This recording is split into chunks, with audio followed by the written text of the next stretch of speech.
Hello everyone, welcome to my YouTube channel. Kali ini masih membahas tentang currency ya. Untuk saham nanti akan kita bahas kemudian. Oke, kita tunggu nanti untuk sahamnya.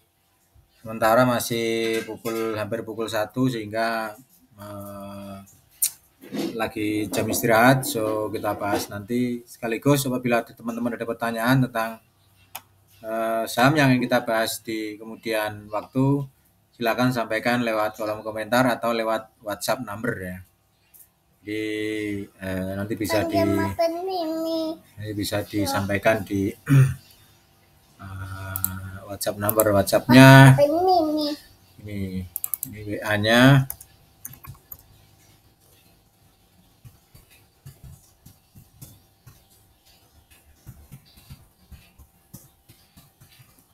Ada 13 nomor ya. Ada 13 nomor, saya pakai warna putih aja. Ini WhatsApp nomornya 0859 1097 1932. Kurang gede, Bos.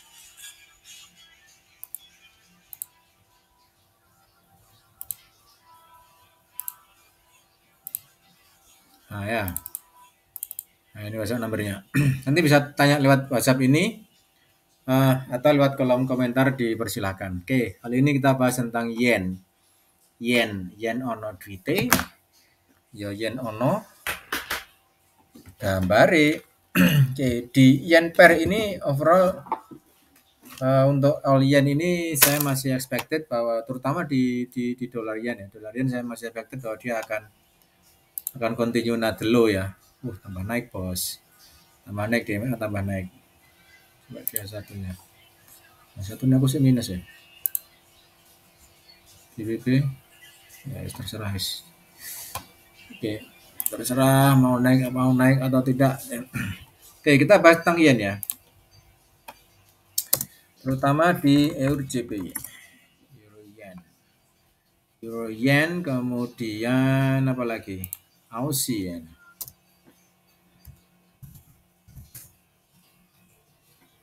Kalau teman-teman di MetaTrader ingin menampilkan tab ya seperti ini, putih ini, ya ini tekan aja spasi, nanti akan muncul. Jadi diklik ini dulu, di chartnya diklik, kemudian tekan spasi, nanti akan muncul ini. Nanti baru ganti apa ini kemudian Euro yen sudah, Aussie News GBP yen, GBP JPY. Nanti akan muncul, setelah itu di enter. Nah seperti ini. Oke, jadi memudahkan kita dalam mempercepat tab. Nah ini bagus ini akan sell ini habis ini. Oke, dia tulis ke Eurobond. Eurobond saya expected di green, di white zone ini, di zona putih ini saya expectednya memang lagi ingin low ya. Saya hanya ingin low sehingga saya pasang sell stop di harga ini. Oke, yang pertama adalah di H4. Secara H4 di euro dolar yen, perhatikan dia berada di bawah moving average yang putih ini adalah MA. Putih ini adalah MA seperti ini. Di H4-nya dia masih berada di bawah ini, berarti artinya possibility untuk sell lebih tinggi daripada buy. Nah, ini kalau menurut saya. Ya, kalau menurut saya seperti itu. Kemudian kita lihat di H1. H1 pun setidaknya harus seirama. Ini aja ada MHV di area ini. Areanya oke, saya reset, Bos. Nah, ini ya. Ini ada MHV. Kalau kita pakai re-entry di H4, di sini ada re-entry, maka di sini adalah MHV, RM ya. Next partnya dia harus ekstrim. Nah, kan ada ekstrim di sini. Ini ekstrim, ini ekstrim. Ya, ada ekstrim di sini. Ini baru confirm lah kita bisa sell di. Sebetulnya sih sellnya di harga atas, cuman saya lebih suka sell tuh kalau terjadi ini momentum bagus ini. Saya lebih suka kalau sell tuh di harga momentum ya. Seperti ini momentum, buy pun di harga momentum lebih bagus. Sell-nya pun juga di momentum. Ini ada momentum sell di sini ya. Ini ada momentum sell, saya sell di harga ini. RME, kalau kita re-entry-nya di H1 di sini, maka di sini harus ada ekstrim. Di sini di M5 ada MHV atau ekstrim. Tinggal lihat M5-nya. Ekstrim ternyata, bukan MHV ya. Ada ekstrim 1, 2, ada dua part lah. Ini bisa kita lakukan sell posisi. Jadi seperti itu caranya. Ya. Sebenarnya kuncinya di mana sih Pak untuk Bang untuk melihat BBMI ini? Jadi kuncinya kalau saya melihat di BBMI itu hanya ada di H4 ya. Saya melihat fasenya ini saya mau ngambil buying atau selling itu di H4. Ya, di H4-nya saya lihat terus. Di H4-nya selama MA ini, MA putih ini MA aqua ini ya, ini kan MA 50 berada di bawah MA putih ini, maka ini MA 224 ya. Saya pakai 224. Kenapa kok pakai 224? Ya, suka-suka saja saya pakai 224 ya. Tidak ada satu alasan kenapa harus pakai ini, enggak. Tapi saya suka-suka aja saya pakai ini.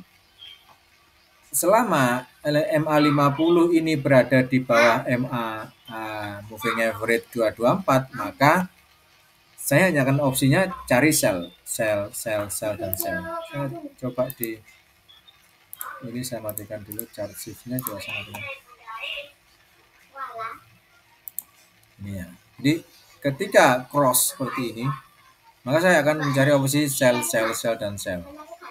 Di sini pun saya juga mencari opsi buy, dan buy. Ini.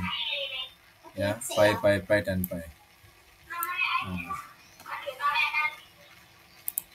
Nah, kita lihat di harga ini, dia cross di harga ini. Di H1-nya kita baca dulu di mana ini. Kita baca di H1. Terus tak? Kok balik sih, Bos? Oke. Wah, ini saya harus satu-satu nih. Nah. Ya, di H1 dia cross ya, di H1 dia cross. Harga ini ya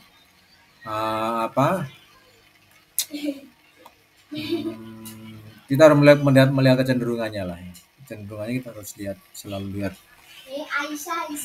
Kalau sama-sama berada di atas ini, yang jelas misalnya tadi di sini ya, kita ternyata buy di sini, kita salah ya, mau tidak mau kita harus cut loss posisi. Karena memang rata-rata buy saya kan di M5. Ya, M5 buy. Buy-nya kan di sini. Oh, pendek banget. Fresh.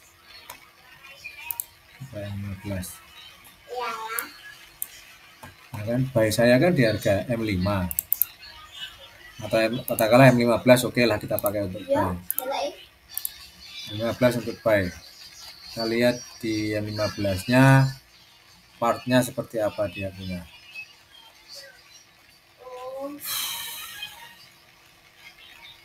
M15 panjang, Bos.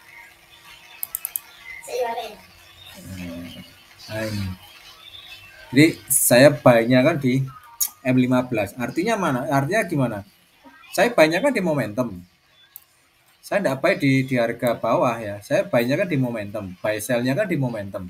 Kalau saya ingin buy, maka saya buy-nya kalau tidak di sini, di area di atas di sini terjadi momentum, di sini terjadi momentum, saya buy. Ini kan tidak ada. Gitu loh. Ini tidak ada. Saya buy-nya paling di sini juga. Saya buy-nya paling juga harga di sini. Karena tadi kan ini hampir mendekati low ya kan gitu. Saya paling buy-nya di sini. Itu ya. Jadi seperti itu caranya. Jadi kalau saya seperti itu. Jadi saya buy-nya ketika terjadi momentum baru saya buy. Kalau tidak terjadi momentum gimana? Tidak buy. Kita tunggu. Gitu. Setelahnya kemudian sell-nya pun terjadi momentum. Nah, seperti ini sell ya, hanya opsi sell. Hanya opsi sell itu ketika terjadi momentum buy, terus price masuk lagi ke dalam Bollinger Band, ini adalah fase yang bagus untuk sell. Atau teman-teman bisa menunggu di momentum sell. Sini momentum sell. Ini ada momentum sell, kita sell di harga ini. Kalau di sini kan tidak ada momentum sell. Ya, dan harga pun juga masih berada di atas upper BB, sehingga ketika dia masuk sell di harga ini, walaupun pada dasarnya sell di harga ini pun kadang juga masih float gitu, ya. Tapi karena kita di higher degree-nya kita melihat bahwa ini sudah berada di bawah moving average low ya tidak ada masalah. Paling aman memang kalau mau menunggu sama-sama berada di M5, H1, H4, H1, M15, M5 semuanya berada di bawah ini. M50 di bawah 224. Semuanya sama. Kalau semuanya sama maka confirm bisa untuk opsi sell. Nah, ini memang belum. Kalau yang ini terus terang ini belum karena di M15 dia belum, baru di H1. Di H1-nya ya sama belum ya. Di H4-nya saja dia. Kan terlalu jauh jaraknya. Gitu ya. Sehingga melihatnya saya pertama adalah melihat di sini dulu. Ini masih jauh kan. Jaraknya ini masih jauh. Maka opsi sell lebih disuka sell opsi sell. Terus kalau naik nanti gimana Bang? Kalau naik lagi maka ini kan hanya sebagai harga di sini kan hanya selling kan hanya untuk apa ya, menjaga saja kan ya. Hanya untuk menjaga saja. Tapi pada dasarnya bahwa naik pun saya akan menunggu ketika terjadi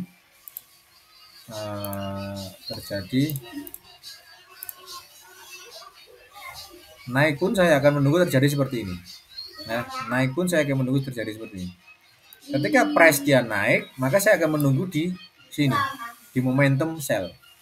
Kalau dia naik di sini ya, dia naik di harga sini, saya akan menunggu seperti ini.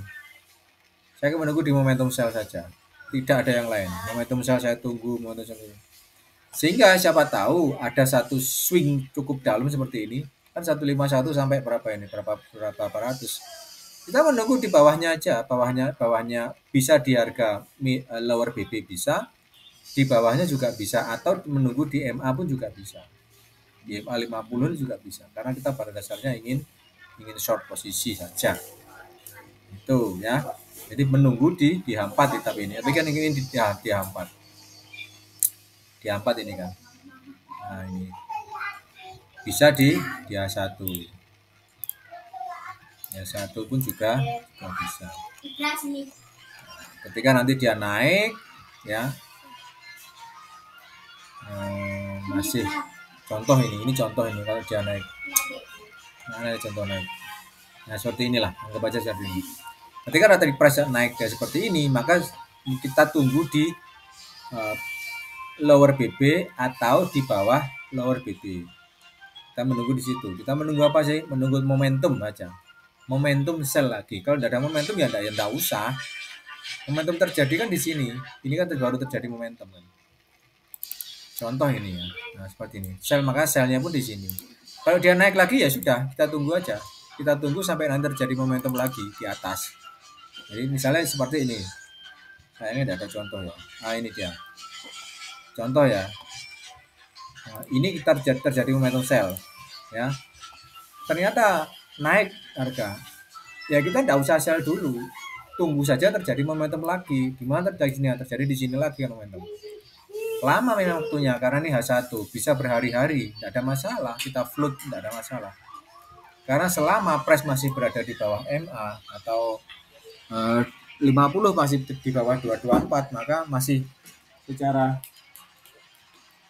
teknikal masih safe untuk di sell. Ini sell ya. Nanti hasilnya seperti ini. Tambah dalam. Ya kan, tambah dalam. Seperti itu. Nah, ini pun juga sama. Ya, ini pun juga sama. Makanya teman-teman bisa menunggu di harga ini bisa. Sini bisa. Ini saya pakai saya menunggu di M15 memang. Dan M5. Saya menunggu di M15 dan M5 ya. Jadi ada dua, saya menunggu di situ M15 atau M5.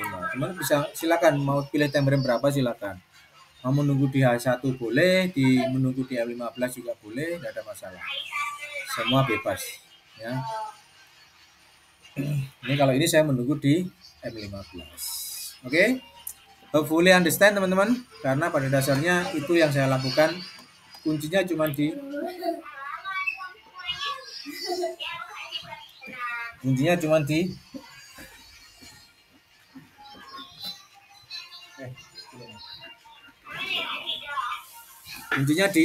di sini aja. Melihatnya kita lihat di lihat di hampat. Sekali lagi, hampatnya gimana? M50 ada di mana? Ketika M50 ada di bawah 224, maka itulah saat yang pas untuk kita hanya mencari opsi sell. Walaupun kita tidak bisa mengesampingkan buy ya, kadang buy juga bagus. Ini seperti ini pun 200 poin ya, hampir 200 poin. Gitu. Kan hampat wajar lah. Tapi lebih safe-nya memang di opsi sell posisi. Oke. Dan euro yen perhatikan di hampatnya. Hampatnya di mana? Dia hampatnya masih berada di bawah MA50 di bawah 224. Artinya price pun juga sudah naik di 224 ya. Fase seperti inilah saya masih tetap akan berpegangan pada saya akan tetap hold opsi sell. Saya kan masih akan hold posisi sell. Selnya kok di sini Bang, enggak di sini selnya ya. Sell stopnya. Ini biasanya saya pakai M15. Nah, di sini. Ya, di sini M15. Seperti itu M15 kan di sini. Kalau teman-teman ingin sell lagi, dan di sini pun juga sudah ada satu candlestick ya atau mendekati. Kalau teman-teman ingin opsi sell lagi, ini bisa share. Oke lah, kita bisa di harga ini. Di harga low dia punya. Memang tidak ada masalah. Enak-enak aja, asik-asik aja gitu loh. Karena yang saya ingin adalah inginkan adalah opsi sell di harga ini. Sehingga 1, 2, 3, 4 saya siapkan juga. Gitu ya. Nah. Oke. Kemudian Aussie-nya diampat di mana? Sama, Aussie sama. Saya sudah ada 2 sell di sini dan di sini kan. Nah. Di H1 gimana? Satunya sell stop. Ini pakai yang ini pakai M15 biasanya saya pakai. Ya kan? M15 sell stop di harga ini. Ini bisa kita naikkan. Mendekati sini bisa, tidak ada masalah. Jadi seperti itu caranya. Ya. Jadi bisa kita pakai seperti itu. Belum naik. Nanti. Oke teman-teman, jadi cara ini memang biasa saya pakai ya. Di hampat ini kan hampir naik ya dia. Kalau dibilang ini zona zero loss, memang zona zero loss. Terus terang ini memang zona zero loss ya, karena middle di atas MA. Ya ini zero loss. Tapi saya masih berpegang bahwa ini masih di bawah MA, sehingga opsinya saya hanya akan menunggu opsi sell. Biasa tuh saya menunggu opsi sell di harga ini. Oh mati. Koneksi saya mati. No connection. Koneksi saya mati bos.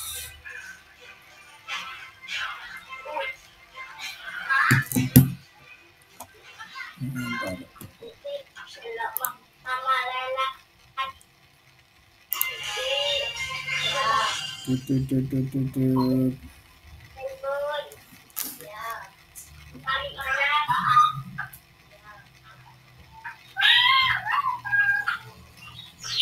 Oke.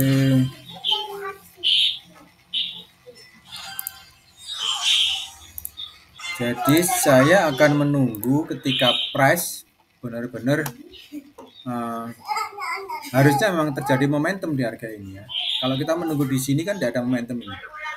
Setidaknya kita tunggu sampai terjadi fase momentum di harga ini. Gitu. Siapa tahu di sini nanti akan ada momentum yang jelas di M15 di H1-nya ya. Di H1-nya jadi momentum. Nah, itu. Atau di M15 kita tunggu momentumnya di mana. Ini momentum tipis di sini ya. Kita pakai bawah saja. Oke. Ini adalah caranya teman-teman yang saya pakai. Hopefully understand. Don't forget like, comment, subscribe my YouTube channel. Bye bye.